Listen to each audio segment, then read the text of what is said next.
சிந்து பேரவி அடுத்த வர எபிசோடில் பார்த்திங்க அப்படின்னா சிவாவும் சிந்துவும் பார்த்திங்கன்னா கொடைக்கானல் சுற்றி பார்த்துட்டு இருப்பாங்க. அப்போ பார்த்திங்கன்னா அவங்கள ஃபாலோ பண்ணிக்கிட்டே ஸ்னேகாவும் போயிருப்பாங்க. அப்போ வந்து சிந்து விளையாட்டுக்கு மாடியிலேருந்து விழ போகிறேன்னு சொல்லுவாங்க. சரி விழு அப்படின்னு சொல்லிட்டு சிவாவும் சொல்லியிருப்பாங்க.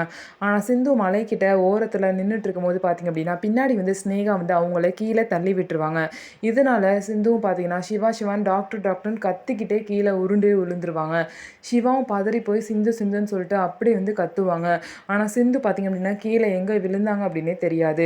இதுக்கப்புறம் ஸ்னேகா போலீஸ்க்கு கால் பண்ணி சிவா அப்படிங்கிற ஒருத்தர் பார்த்தீங்கன்னா அவரோட ஒய்ஃபை கீழே தள்ளி விட்டுட்டாங்க, அவர் இங்கே தான் இருக்காரு, உடனே வாங்க அப்படின்னு சொல்லிட்டு போலீஸ்க்கு இன்ஃபார்ம் பண்ணியிருப்பாங்க. போலீஸும் சிவா தான் வந்து தள்ளி விட்டுருக்காங்க அப்படின்னு சொல்லி நினச்சிப்பாங்க.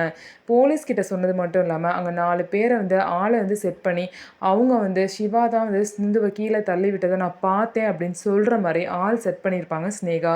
அவங்களும் போலீஸ்கிட்ட சொல்லுவோம். போலீஸும் சிவா மேலே சந்தேகப்பட்டு சிவாவை அடித்து கூட்டிகிட்டு போவாங்க. ஸோ இதுக்கப்புறம் என்ன நடக்க போகுது, சிந்துவை காப்பாற்றிடுவாங்களா, சிந்து வந்து சிவா மேலே எந்த தப்பும் இல்லை அப்படின்னு சொல்லுவாங்களா அப்படின்னு சொல்லிட்டு வெயிட் பண்ணி பார்க்கலாம்.